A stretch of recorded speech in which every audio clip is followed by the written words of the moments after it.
10મા ધોરણના સંસ્કૃત વિષયમાં હવે આપણે આ છઠ્ઠો પાઠ કાષ્ઠખંડ એનો અભ્યાસ ચાલુ કરીએ.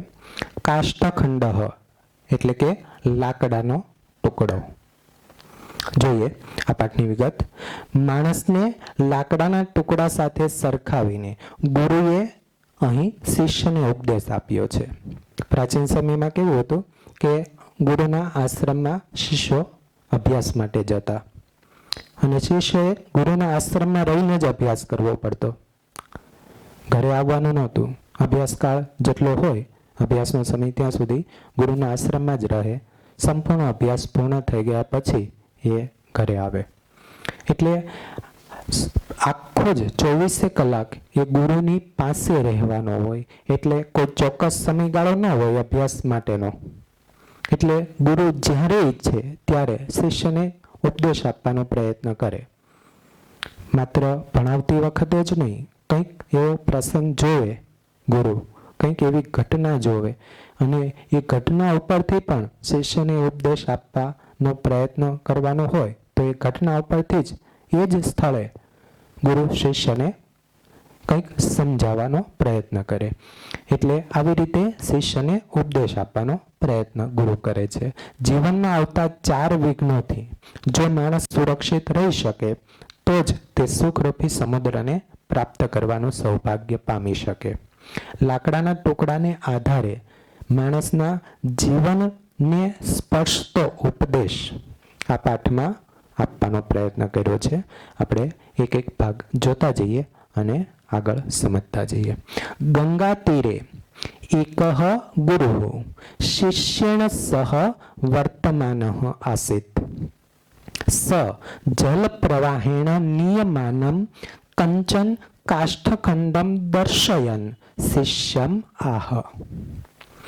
અયમ જલ પ્રવાહેણ સહ સમુદ્રમ પ્રાપ્સ્યતિ પરંતુ ગમન માર્ગે તીરે સંલગ્નતા ભારાધિક્યેન જલે નિમગ્નતા આવર્તપાતતા નદી જલ વિયોગઃ ચ ઇતિ ચત્વારઃ વિઘ્નાઃ ન ભવેયુઃ તદા એવ. કેટલાક વ્યાકરણના મુદ્દા પહેલા જોઈ લઈએ. આ એક સંધિ ખાસ અગત્યની હતી. નદી જલ વિયોગશ્ચેતિ. વિયોગ પછી જે આ ચ જે દેખાય છે એનો સંધિ છૂટી પડતી વખતે વિસર્ગ થઈ જાય એટલે નદી જલ વિયોગ. પછી ચેતી જે છે એમાં અ વત્તા ઈ એટલે એ થઈ ગયો હતો. હવે એનો આપણે સંધિ છૂટી પાડીએ એટલે અ વત્તા ઈ થઈ જાય એટલે ચ વત્તા ઈ એમ સંધિ છૂટી પડે. ચે શબ્દ ચે એટલે ચ વત્તા ઈ અને પાછળ તી જોડાય એટલે ઇતિ શબ્દ ત્યાંથી છૂટો પડી જાય. એવી રીતે નદી જલ વિયોગ વત્તા ચ વત્તા ઇતિ એમ સંધિ થઈ. અહીંયા જો કાષ્ઠખંડ શીર્ષકનો જે શબ્દ છે એ, ત્યાર પછી ગંગા તીરે, ત્યાર પછી જલ પ્રવાહેણ, ત્યાર પછી ગમન માર્ગેણ, ભારાધિક્યેન, આ જેટલા શબ્દો છે. કાષ્ઠખંડ એટલે લાકડાનો ટુકડો, ન પ્રત્યય વચ્ચે મૂક્યો. ગંગા તીર એટલે ગંગાનો કિનારો. જલ પ્રવાહ એટલે પાણીનો પ્રવાહ. ગમન માર્ગ એટલે જવાનો માર્ગ. ભારાધિક્યનો એટલે ભારની અધિકતા. નોની નોના 4 પ્રત્યયો ષષ્ઠી વિભક્તિના વચ્ચે મૂકવા પડ્યા એટલે ષષ્ઠી તત્પુરુષ સમાસ થયા બધા જ શબ્દો. ત્યાર પછી આવર્ત પાતતા. આવર્ત એટલે વમળ, પાતતા એટલે પડવું. વમળમાં પતન, વચ્ચે મા પ્રત્યય મૂકવો પડે. મા પ્રત્યય 7મી વિભક્તિનો છે એટલે આ શબ્દ સપ્તમી તત્પુરુષ સમાસ બન્યો. 2 શબ્દો છે, રૂપ છે, નિયમાનમ અને દર્શયન. માન અને ન પ્રત્યય યાદ રાખજો. માન પ્રત્યય અને છેલ્લે ખોડો ન. આ પ્રત્યય જે રૂપને લાગ્યો હોય એ વર્તમાન કૃદંત ગણાય. પ્રત્યય ઓળખવાના એટલે કૃદંત યાદ રહે. સંલગ્નતા શબ્દ એનો અર્થ થાય જોડાણ. નિમગ્નતા એટલે ડૂબાણ અને આવર્ત એટલે વમળ. અને વાત જો ગંગા તીરે ગંગાના કિનારે એકઃ ગુરુ એક ગુરુ શિષ્યેણ સહ શિષ્યની સાથે વર્તમાનઃ આસીત એટલે ફરતા હતા. ગંગાના કિનારે એક ગુરુ શિષ્યની સાથે ફરતા હતા. એક વસ્તુ અહીં યાદ રાખજો, સહ જે શબ્દ છે એની આગળ શિષ્યને મૂક્યું. તમારે ખાલી જગ્યા પૂછાય. એકઃ ગુરુઃ ખાલી જગ્યા સહ વર્તમાનઃ આસીત. ખાલી જગ્યામાં શિષ્ય શબ્દનો યોગ્ય રૂપ મૂકો. તો શિષ્યનો શિષ્યણ શા માટે? કેમ કે સહ શબ્દ છે પાછળ. સહ શબ્દ જ્યારે પાછળ આવે ત્યારે હંમેશા ત્રીજી વિભક્તિનું રૂપ જ મુકાય. એટલે શિષ્ય શબ્દનો ત્રીજી વિભક્તિ એક વચન રૂપ થાય શિષ્યણ. અહીંયા પણ જો સહ છે, એ સહ આવ્યો એટલે પાછળ એની આગળ જલ પ્રવાહ, એનું પણ ત્રીજી વિભક્તિનું રૂપ થયું જલ પ્રવાહેણ. તો યાદ રાખજો, સહ શબ્દને આગળ ખાલી જગ્યા આવે એટલે ત્રીજી વિભક્તિનું રૂપ મૂકીને ખાલી જગ્યા પૂરવાની છે. તો ગંગાના કિનારે એક ગુરુ શિષ્યની સાથે વર્તમાન આસીત એટલે ફરતા હતા. સહ જલ પ્રવાહેણ નિયમાનમ. તેણે જલ પ્રવાહેણ એટલે પાણીના પ્રવાહ વડે, નિયમાનમ એટલે લઈ જવાતા, પાણીના પ્રવાહ વડે લઈ જવાતા મતલબ કે પાણીનો જે પ્રવાહ છે એમાં તણાતું, પાણીના પ્રવાહ વડે લઈ જવાતા કંચન એટલે કોઈક, કાષ્ઠખંડમ એટલે લાકડાના ટુકડાને, દર્શવન એટલે બતાવતા, લાકડાના ટુકડાને બતાવતા શિષ્યમાહ એટલે શિષ્યને કહ્યું. દર્શન વર્તમાન કૃદંત એટલે ક્રિયા ચાલુ હોય એવું કૃદંત, દર્શાવતા બતાવતા. તો તેણે પાણીના પ્રવાહ વડે લઈ જવામાં આવતા કોઈક લાકડાના ટુકડાને બતાવતા શિષ્યને કહ્યું. અયમ જલ પ્રવાહેણ સહ. આ મતલબ કે આ લાકડાનો ટુકડો જલ પ્રવાહેણ સહ એટલે કે પાણીના પ્રવાહની સાથે, પાણીના પ્રવાહની સાથે સમુદ્રમ પ્રાપ્સ્યતિ, સમુદ્રને પ્રાપ્ત થશે મતલબ કે સમુદ્રમાં પહોંચશે. આ પાણીના પ્રવાહની સાથે સમુદ્રમાં પહોંચશે. પરંતુ ગમન માર્ગે, જવાના માર્ગમાં, પરંતુ જવાના માર્ગમાં એક તીરે સંલગ્નતા, કિનારા સાથેનું જોડાણ. બીજું ભારાધિક્યનો જલે નિમગ્નતા, ભારને કારણે, ભારાધિક્યનો ભારની અધિકતાને કારણે મતલબ કે વધારે ભારને કારણે, જલે નિમગ્નતા એટલે કે પાણીમાં ડૂબી જવું, જલે એટલે પાણીમાં, નિમગ્નતા એટલે ડૂબી જવું. ત્રીજું આવર્ત પાતતા, આવર્ત એટલે વમળ, પાતતા એટલે પડવું, વમળમાં પડવું.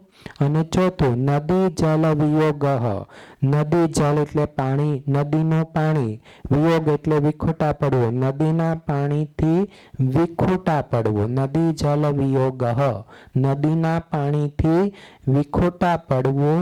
ઇતિ ચત્વારઃ એમ 4 વિઘ્નઃ ન ભવેયુઃ, વિઘ્ન ન હોય તદા એવ ત્યારે જ, એમ 4 વિઘ્નો ન હોય તો જ. જે લાકડાનો ટુકડો પાણીમાં તણાઈ રહ્યો છે એ નદીની સાથે સમુદ્ર સુધી પહોંચી શકે, પણ ક્યારે પહોંચી શકે? જો એ કિનારા તરફ અટકી ન જાય, કિનારે અટકી ન જાય.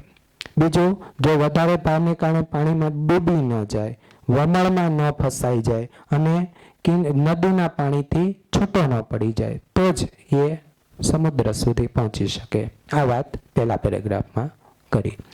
બીજા પેરેગ્રાફમાં જોઈએ. ગુરુ અગ્રે ઉપદિશતિ શિષ્યમ.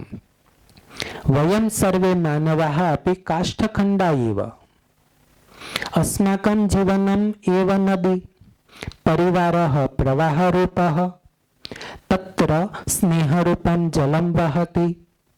स्वकीय परिवारे जीवनं जीवन्तः काष्ठरूपा वयं सुखपूर्णं संसाररूपं समुद्रम् अवश्यं प्राप्तुं शक्नुमः यदि चत्वारो विघ्नाः न भवन्ति. व्याकरणના મુદ્દા જો.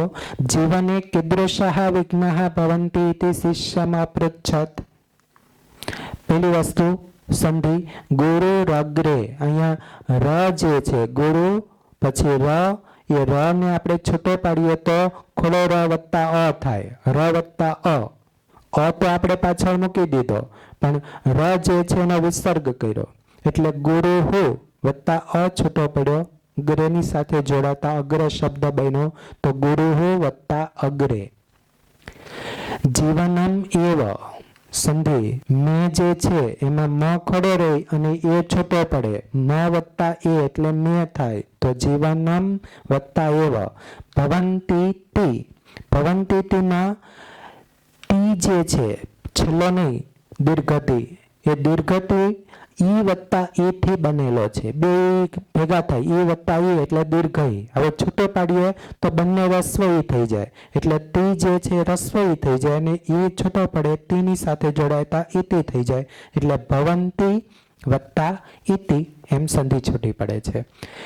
અહીંયા એક સંધિ જોડવાની પણ પૂછાય છે એટલે શિષ્ય વત્તા અપૃચ્છત આ જે ભાગ છે, માનો કે અહીંયા આપણે સંધિ કરવી હોય તો શિષ્ય વિસર્ગ છે, એ વિસર્ગની પાછળ અ આવે છે એટલે નિયમ મુજબ જ્યારે વિસર્ગ પછી અ આવતો હોય તો વિસર્ગનો ઓ થાય અને અનો અવગ્રહ થાય. આ નિયમ યાદ રાખજો. વિસર્ગ પછી જો અ આવે તો વિસર્ગનો ઓ થાય અને અનો અવગ્રહ થાય. વિસર્ગનો ઓ કરો એટલે શિષ્યો થઈ ગયો, અનો અવગ્રહ કરો આ ડ જેવો આકાર છે અને ડ ની પણ અવગ્રહ છે એટલે વિસર્ગનો અવગ્રહ થઈ ગયો એટલે શિષ્ય વત્તા અપૃચ્છત નો સંધિ થઈ શિષ્યો અપૃચ્છત. પ્રવાહ રૂપ સ્નેહ રૂપ કાષ્ઠ રૂપાહ સંસાર રૂપમ આ બધા બહુવ્રીહી સમાસ છે.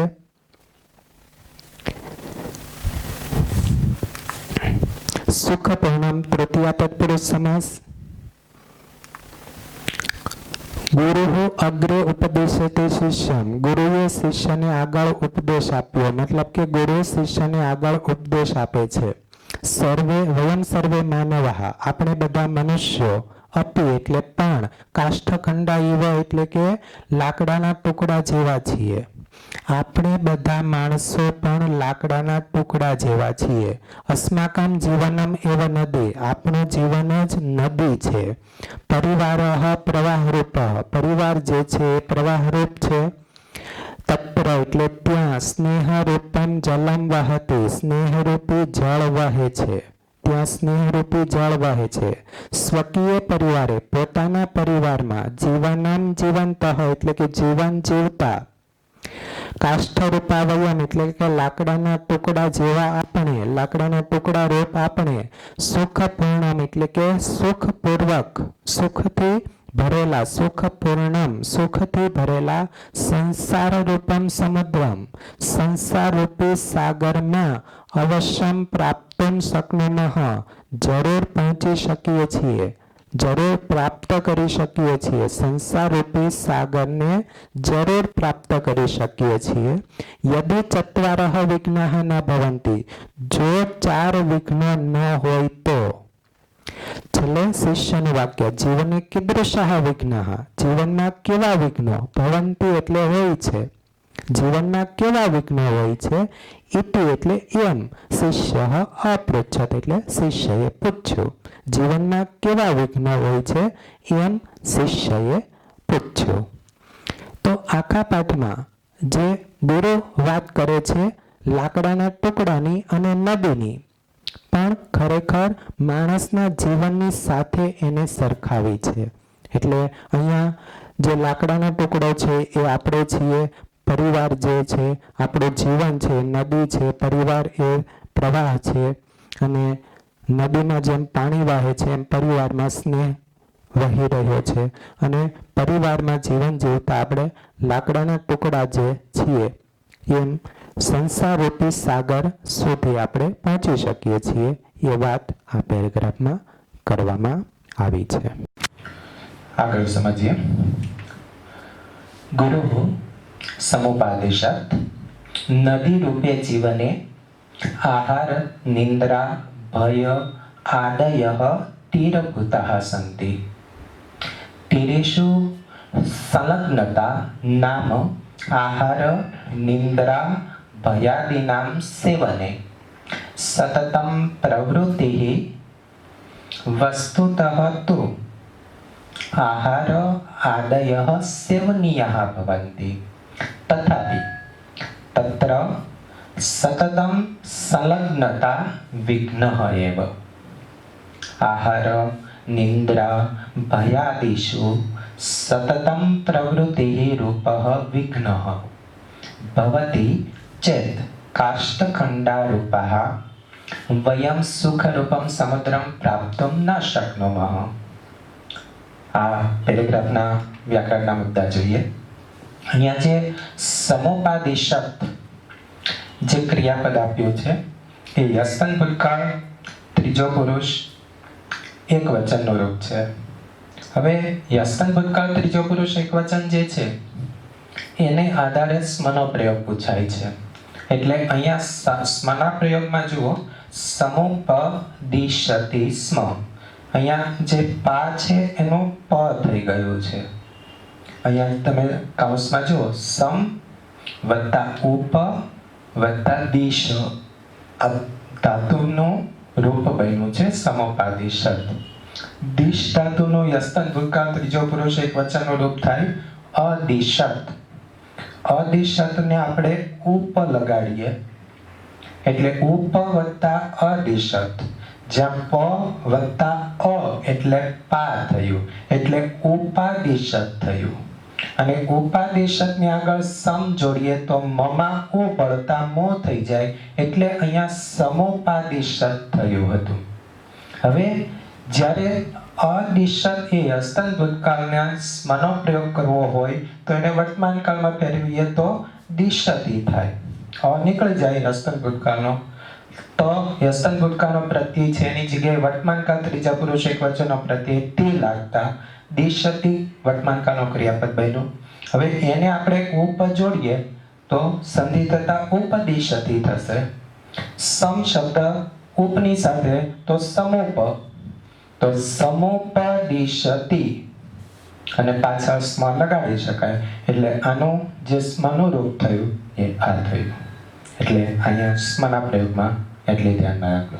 બીજી સંધિ જે છે વસ્તુતસ્તુ, એમાં સ અડધો છે એનો સંધિ છૂટી પડતી વખતે વિસર્ગ થઈ જાય એટલે વસ્તુતઃ વત્તા તુ। નદી રૂપે પ્રવૃત્તિ રૂપઃ સુખ રૂપમ આ બહુવ્રીહી સમાસ છે।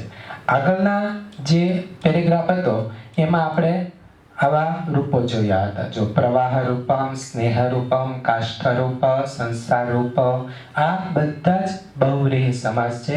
એવી રીતે આ જે પેરેગ્રાફ છે એમાં પણ એ જ નદી રૂપ, પ્રવૃત્તિ રૂપ, સુખ રૂપ એ પણ બહુવ્રીહી સમાસ થયા। પ્રાપ્તુમ જે રૂપ છે એમાં તુમ પ્રત્યય લાગ્યો છે, જુઓ, જેને કારણે એ હેત્વર્થ કૃદંત કહેવાય।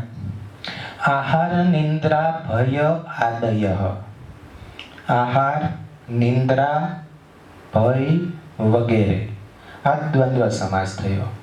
દ્વંદ્વ સમાસના બે પ્રકાર છે, સમાહાર દ્વંદ્વ સમાસ અને ઇતરેતર દ્વંદ્વ સમાસ। અહીંયા ઇતરેતર દ્વંદ્વ સમાસ છે।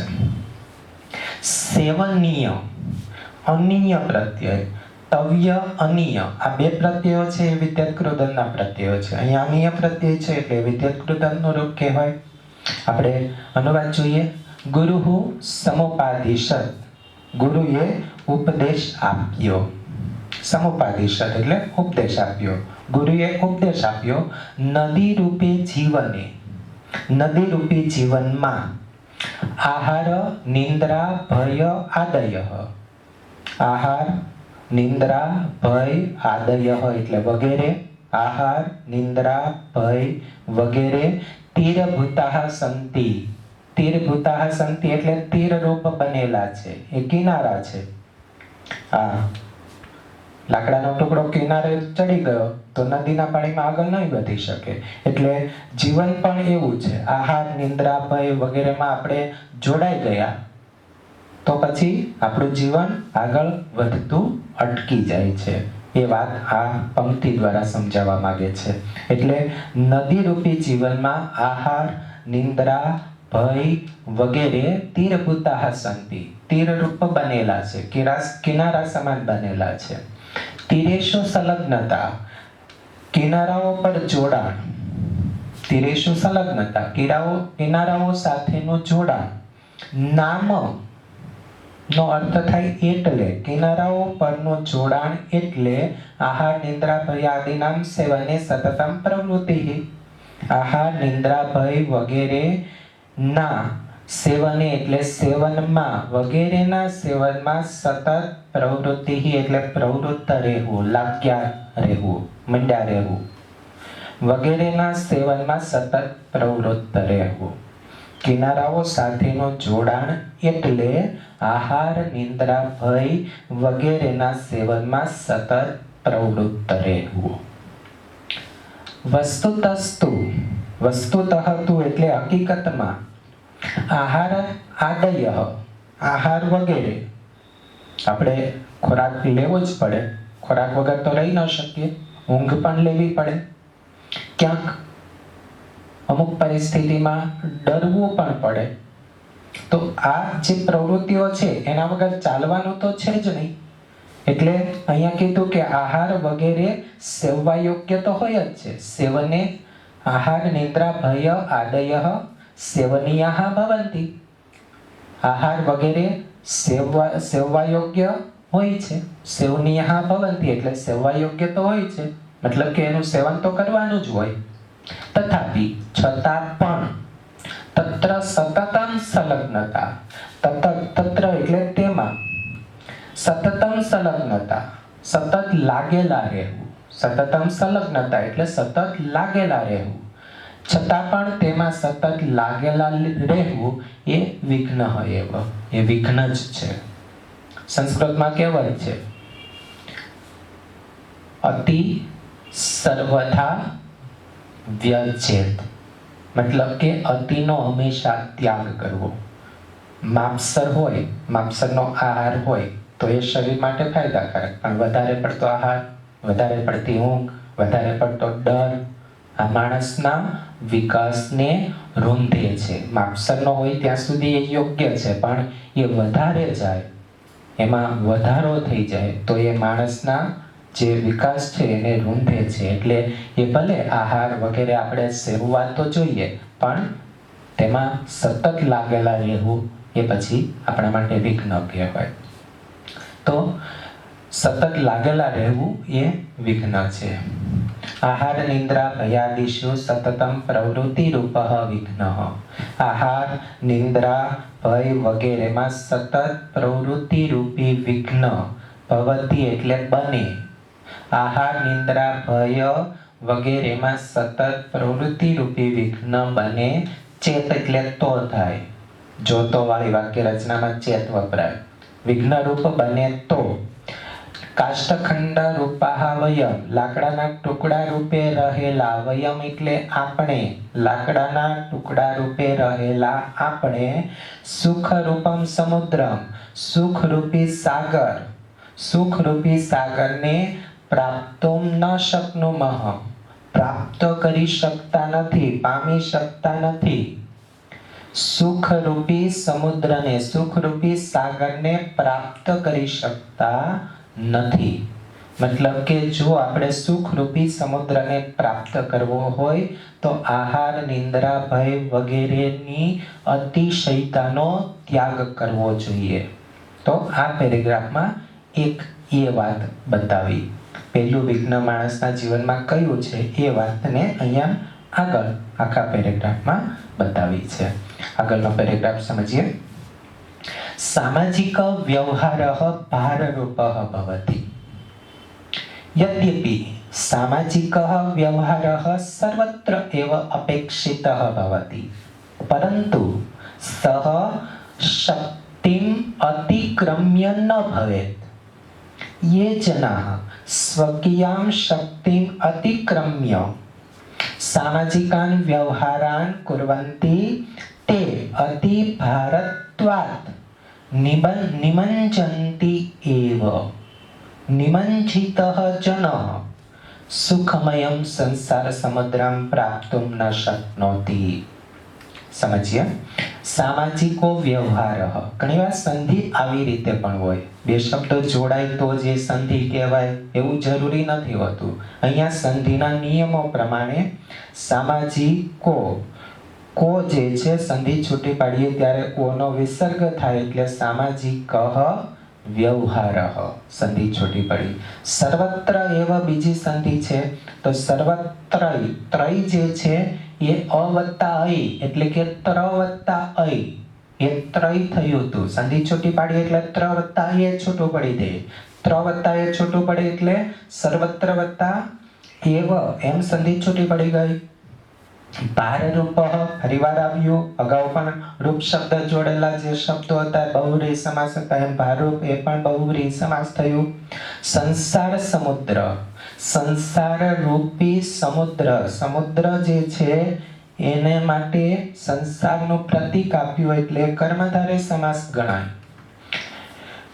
અતિક્રમ્ય ય પ્રત્યય, ત્વા અને ય પ્રત્યય બે એવા પ્રત્યયો છે જે સંબંધક પૃથ્કૃદન દર્શાવે છે. પ્રાપ્તુમાં તુમ પ્રત્યય છે જે હેત્વાર્થક કૃદન બતાવે છે. અનુવાદ માટે અપેક્ષિત, નિમંજિત, આ ત પ્રત્યય જે લગાડેલા છે ત પ્રત્યય કર્તરી ભૂતકૃદંતના છે. યાદ રાખજો, ત પ્રત્યય કર્મણી ભૂતકૃદંતમાં પણ આવે, પણ કર્તરી ભૂતકૃદંત અને કર્મણી ભૂતકૃદંતને કેવી રીતે જુદા પાડવા એ આપણે જ્યારે વ્યાકરણ લઈશું ત્યારે બરાબર સમજાવી દઈશું. તો અપેક્ષિત, નિમંજિત, ત પ્રત્યયને કારણે એ કર્તરી ભૂતકૃદંત કહેવાય છે. અપેક્ષિત, નિમંજિત એ કર્તરી ભૂતકૃદંતના રૂપો છે. આગળ સમજીએ અનુવાદને. હવે સામાજિક વ્યવહાર ભારરૂપ ભવતી એટલે ભારરૂપ બને છે. સામાજિક વ્યવહાર જે છે ભારરૂપ બને છે. યદ્યપિ સામાજિક વ્યવહાર સર્વત્ર એવ અપેક્ષિત ભવતી. યદ્યપિ એટલે જો કે સામાજિક વ્યવહાર સર્વત્ર એવ બધે જ અપેક્ષિત ભવતી એટલે અપેક્ષિત બને છે, કરવા પડે છે. સામાજિક વ્યવહાર તો કેમ કે આપણે સામાજિક પ્રાણી છીએ એટલે સમાજ સાથેનો જે વ્યવહાર છે વ્યવહાર તો આપણે કરવો જ પડે. પણ ધ્યાન એ રાખવાનું કે આપણી જે સમર્થતા છે, આપણી શક્તિ છે, આપણી જે આર્થિક સગવડ છે એને ધ્યાનમાં રાખીને આપણે સામાજિક વ્યવહાર કરવાનો હોય. જો આપણી આર્થિક સ્થિતિને ધ્યાનમાં રાખ્યા વગર વધારે પડતા સામાજિક વ્યવહારો કરી દઈએ તો આપણે દેવામાં ડૂબી જઈએ ને. પૈસાદાર લોકો જે પ્રમાણે સામાજિક વ્યવહારો કરે છે એને જોઈને એની દેખાદેખીમાં આપણે પણ એવા સામાજિક મોટા મોટા વ્યવહારો કરવા જઈએ તો આપણે એ કરી શકવાના નથી. એટલે અહીંયા એ વાત કરી કે જો કે સામાજિક વ્યવહાર બધે જ અપેક્ષિત બને છે, પરંતુ સહ એટલે તે, પરંતુ તે શક્તિમ અતિક્રમ્ય એટલે શક્તિનું અતિક્રમણ કરીને, ન ભવેત એટલે ન થવો જોઈએ, પરંતુ તે શક્તિનું અતિક્રમણ કરીને ન થવો જોઈએ. શક્તિ કરતા વધારે પ્રમાણમાં એ સામાજિક વ્યવહાર ન થવો જોઈએ. તો શક્તિનું અતિક્રમણ કરીને ન થવો જોઈએ. યે જનાઃ જે લોકો, સ્વકીયામ એટલે કે પોતાની, જે લોકો પોતાની શક્તિમ અતિક્રમ્ય શક્તિનું અતિક્રમણ કરીને સામાજિકાન વ્યવહારાન કુર્વન્તિ સામાજિક વ્યવહારો કરે છે. જે લોકો પોતાની શક્તિનું અતિક્રમણ કરીને સામાજિક વ્યવહારો કરે છે તેઓ અતિ ભારત્વાદ અતિશય ભારને કારણે નિમંજંતી એવ એટલે ડૂબી જ જાય છે. એવ જે છે એનો અર્થ જ લીધો છે, તેઓ ડૂબી જ જાય છે. જે લોકો પોતાની શક્તિનું અતિક્રમણ કરીને સામાજિક વ્યવહાર કરે છે તેઓ અતિશય ભારને કારણે ડૂબી જ જાય છે. નિમંજિત જનઃ, નિમંજિત એટલે ડૂબેલો, જનઃ એટલે માણસ, ડૂબેલો માણસ સુખમયમ સંસાર સમુદ્રમ સુખરૂપી સંસાર સાગરને પ્રાપ્તુમ ન શક્નોતિ પ્રાપ્ત કરી શકતો નથી. ડૂબેલો માણસ સુખરૂપી સંસાર સાગરને પ્રાપ્ત કરી શકતો નથી. આગળ આપણે જોવાનો છે. પીપીટી આગળ ચલાવીએ.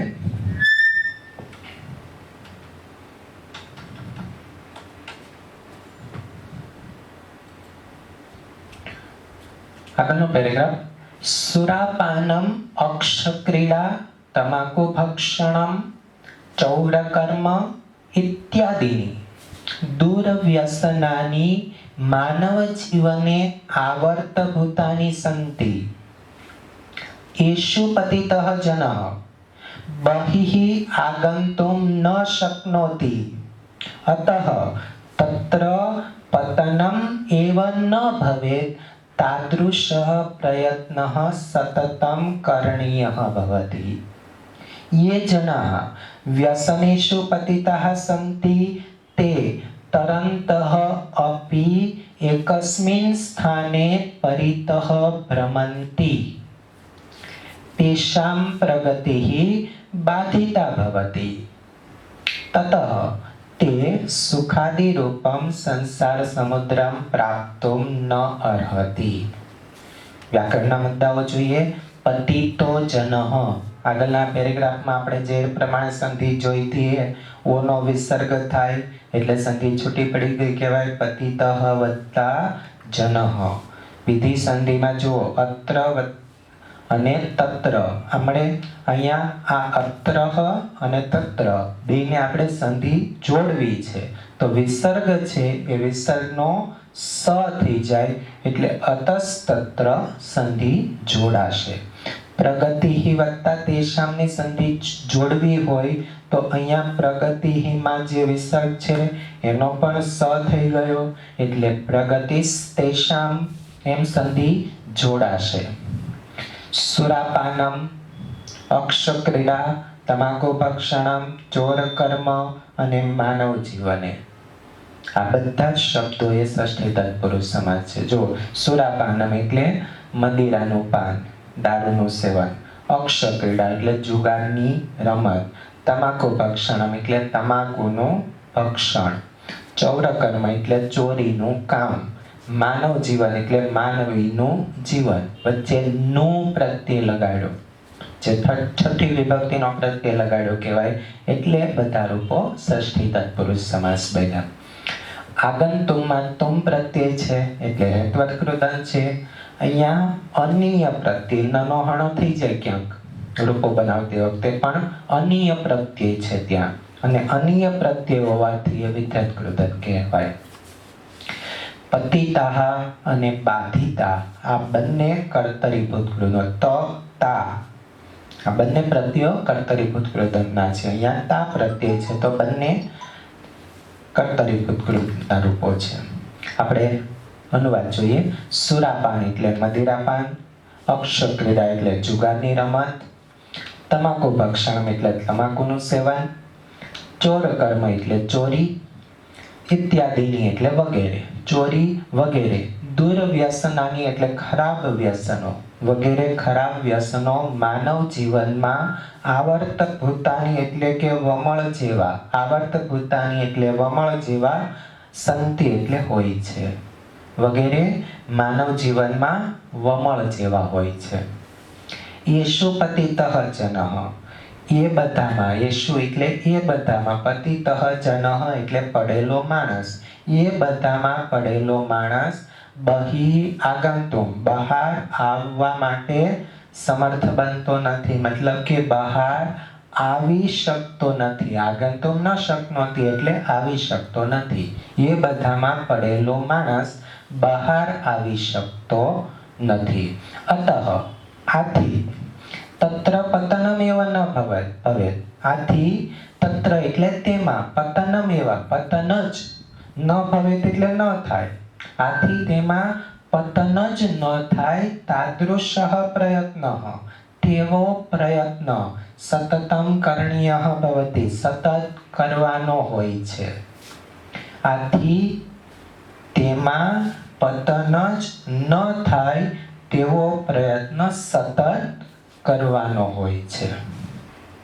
યે જનાઃ જે લોકો વ્યસનેષુ પતિતાઃ સંતિ, વ્યસનોમાં પડેલા હોય છે.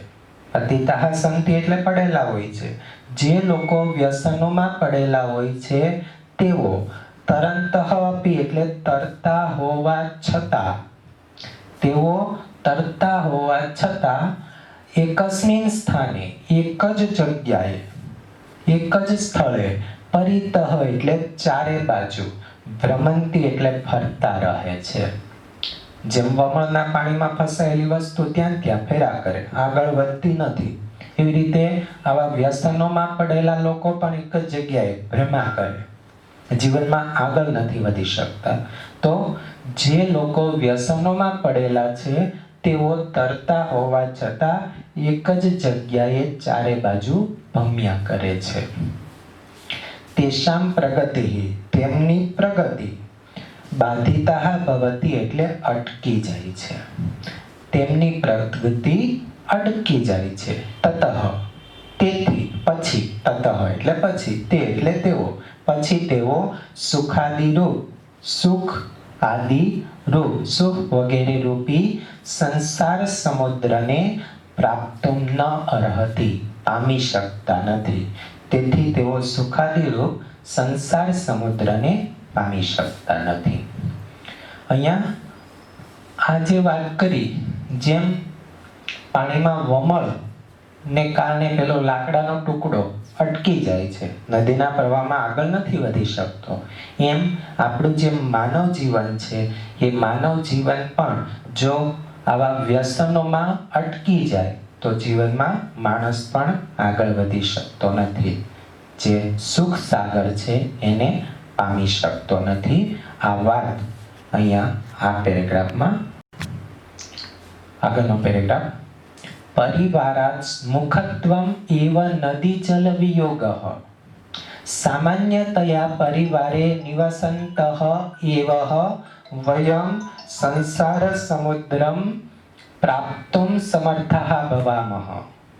પરંતુ યદિ કંચિત જનઃ સ્વાર્થવશાત ક્રોધવશાત વા પરિવારાત પ્રતિમુખઃ ભવતિ સહ અપી નદી મતલબ પરિવાર, જલઃ મતલબ સ્નેહ, વિયુક્તઃ કદાચિત અપી જ્ઞાનેન સુખેન ચ પૂર્ણમ આનંદમયમ સંસાર સમુદ્રમ ન પ્રાપ્નોતિ. ચતુર્ભ્યઃ વિઘ્નેભ્યઃ રક્ષિતાઃ જનાઃ જ્ઞાનેન સુખેન ચ પૂર્ણમ આનંદમયમ સંસારૂપમ સમુદ્રમ અવશ્યમ પ્રાપ્નુવન્તિ. જો સૌ અપી સંધિ, સો અપીમાં ઓનો વિસર્ગ થયો અને અવગ્રહ જે છે, ડ જેવો આકાર જેને અવગ્રહ છે એને અ થઈ જતા સહ વત્તા અપી, કદાચિત અપીમાં દ જે છે એનો દ વત્તા અ થાય, દ નો ત થઈ જતા ત વત્તા અ થાય એટલે કદાચિત વત્તા અપી, સંધિ છૂટી પડે છે. સ્વાર્થવશાત, ક્રોધવશાત આ બંને શબ્દો જે છે એ બંને શબ્દો ષષ્ઠી તત્પુરુષ સમાસ છે. સ્વાર્થ ને વશ, ક્રોધ ને વશ, વચ્ચે સ્વાર્થ સ્ય વશાત, ક્રોધસ્ય વશાત એમ સંધિ છૂટી પડે, એનો વિગ્રહ થાય એટલે એ ષષ્ઠી તત્પુરુષ સમાસ બને છે. નદી જલ વિયોગ, નદીના પાણીથી વિયોગ, નદીના પાણીથી વિયોગ એ પંચમી તત્પુરુષ, કેમ કે નદી જલાદ વિયોગ એમ એનો વિગ્રહ થાય. પાંચમી વિભક્તિ નદી જલાદ કરવું પડે, છૂટું પાડો તો, એટલે પાંચમી વિભક્તિ વાપરવી પડે, એટલે આ રૂપ જે છે પંચમી તત્પુરુષ સમાસનું રૂપ બન્યું. પરિવારાત મુખત્વમ, પરિવારથી મુખત્વમ એટલે વિમુક્તા, પરિવારથી વિમુક્તા, પરિવારથી છૂટા પડી જવું. એવ એ જ, પરિવારથી વિમુખતા એ જ નદી જલ વિયોગ, નદીના જળથી વિખૂટું પડવું છે. પરિવારથી વિમુખતા એ જ નદીના જળથી વિખૂટું પડવાનું છે. સામાન્યતયા મતલબ કે સામાન્ય રીતે પરિવારે નિવસંતઃ, પરિવારમાં રહેતા, નિવસંતઃ એટલે રહેતા. સામાન્ય રીતે પરિવારમાં રહેતા એવ જે છે એટલે જ થાય. પરિવારમાં રહેતા જ, વયમ એટલે આપણે. સામાન્ય રીતે પરિવારમાં રહેતા જ આપણે સંસાર સમુદ્રમ પ્રાપ્તુમ સમર્થાઃ ભવામઃ. સંસાર સમુદ્ર એટલે સંસાર સાગરને પ્રાપ્તુમ સમર્થાઃ ભવામઃ એટલે પ્રાપ્ત કરવા સમર્થ બનીએ છીએ. સામાન્ય રીતે પરિવારમાં રહેતા જ આપણે સંસાર સાગરને પ્રાપ્ત કરવા માટે સમર્થ બનીએ છીએ. પરંતુ યદિ એટલે જો, પરંતુ જો કંચિત જનઃ કોઈ માણસ સ્વાર્થવશાત એટલે સ્વાર્થને કારણે, વાનો અર્થ કે લઈ લો, જેને આગળ થોડુંક લેવાનું. સ્વાર્થને કારણે કે ક્રોધને કારણે, ક્રોધવશાત ક્રોધને કારણે, સ્વાર્થને કારણે કે ક્રોધને કારણે પરિવારાત પ્રતિમુખઃ ભવતિ, પરિવારથી પ્રતિમુખઃ ભવતિ એટલે વિમુખ થઈ જાય છે. સ્વાર્થને કારણે કે ક્રોધને કારણે પરિવારથી વિમુખ થઈ જાય છે. સહ અપી, સહ પેલા સહ લો, અપીને આપણે પાછળ લઈ જઈશું. સહ એટલે તે, નદી એટલે પરિવાર, નદી ના જળથી, જળ એટલે સ્નેહ, નદી એ આપણો પરિવાર છે અને નદીનો જે પાણી છે એ આપણા પરિવારનો જે પ્રેમ છે એને આપણે પાણી કહ્યું, નદીને આપણે પરિવાર કહ્યું. એટલે નદીના પાણીથી વિયુક્ત, નદીના પાણીથી રહિત જે વ્યક્તિ છે. પછી અપીનો અર્થ પણ લો, તે નદીના પાણીથી રહિત વ્યક્તિ પણ, મતલબ કે પરિવારના સ્નેહથી રહિત વ્યક્તિ પણ કદાચિત અપી ક્યારેય પણ જ્ઞાનેન સુખેન ચ પૂર્ણ, જ્ઞાન અને સુખથી પૂર્ણ એટલે ભરેલ, જ્ઞાન અને સુખથી ભરેલા આનંદમયમ એટલે કે આનંદમય સંસાર સમુદ્રમ ન પ્રાપ્નોતિ, સંસાર સાગરને પામી શકતો નથી. આનંદ, જ્ઞાન અને સુખથી ભરેલા આનંદમય સંસાર સાગરને પ્રાપ્ત કરી શકતો નથી. ચતુર્ભ્યઃ વિઘ્નેભ્યઃ રક્ષિતા, 4 વિઘ્નોથી રક્ષાયેલા મનુષ્યો, જનાઃ એટલે લોકો, મનુષ્યો, 4 વિઘ્નોથી રક્ષાયેલા લોકો જ્ઞાન અને સુખથી ભરેલા આનંદમય, આનંદરૂપી સંસાર રૂપમ સમુદ્રમ, સંસારરૂપી સાગરને, આનંદમય સંસારરૂપી સાગરને, સંસાર સાગરને અવશ્યમ પ્રાપ્નોવંતિ ચોક્કસ પ્રાપ્ત કરી શકે છે, ચોક્કસ પામી શકે છે. તો 4 વિઘ્નોથી રક્ષાયેલા લોકો જ્ઞાન અને સુખથી ભરેલા આનંદમય સંસારરૂપી સમુદ્રને ચોક્કસ પામી શકે છે. તો અહીંયા 4 વિઘ્નોની વાત કરી. ખરેખર તો ગુરુએ પેલા લાકડાને, ટુકડાને ધ્યાનમાં રાખીને આખી વાત સમજાવી છે. લાકડાનો ટુકડો જે છે નદીના પાણીમાં આગળ વધી રહ્યો છે, પણ જો 4 વિઘ્નો આવે તો એ સાગર સુધી પહોંચી શકશે નહીં. એવી રીતે માનવ જીવન જે આપણે જે છીએ એ પણ લાકડાના ટુકડા જેવા છીએ. આપણા જીવનમાં જો 4 વિઘ્નો આવે તો પણ આપણે સંસાર સાગર જે છે ત્યાં સુધી પહોંચી શકતા નથી. તો 4 વિઘ્નો આપણે આપણા જીવનમાંથી દૂર કરીશું તો સુખરૂપી સાગરને પામી શકીશું, એવું ગુરુ દ્વારા શિષ્યને આ પાઠમાં સમજાવવામાં આવ્યું છે. તો મિત્રો, આ વાતને ધ્યાનમાં રાખીને આખો પાઠ આપણે સમજી લીધો. ગુરુએ જે શિષ્યને ઉપદેશ આપ્યો એ ઉપદેશ આ આખા પાઠમાં વર્ણવવામાં આવેલો હતો. આપણે જે આ પીપીટી છે, પીડીએફ હું તમને આપવાનો છું, એમાં સંસ્કૃત જે પેરેગ્રાફ છે એ સિવાયનો વ્યાકરણનો મુદ્દાઓ બધા અને જે ભાષાંતર છે એ નોટબુકમાં લખવાનું છે. અને એ બધું લખાઈ ગયા પછી આ પાઠનો જે સ્વાધ્યાય છે એ સ્વાધ્યાય તમારે બાકી નોટમાં લખી લેવાનો છે. તો આપણે અત્યારે આ પાઠ પૂરો કરીએ. ફરી પાછા પછીના પાઠ માટે ફરીવાર મળીશું. ત્યાં સુધી આ પાઠનો અભ્યાસ પૂર્ણ રીતે કરો અને સારી રીતે બધા પ્રશ્નોના જવાબ જોઈ લો અને પાઠને બરાબર સમજી લો. ઓકે.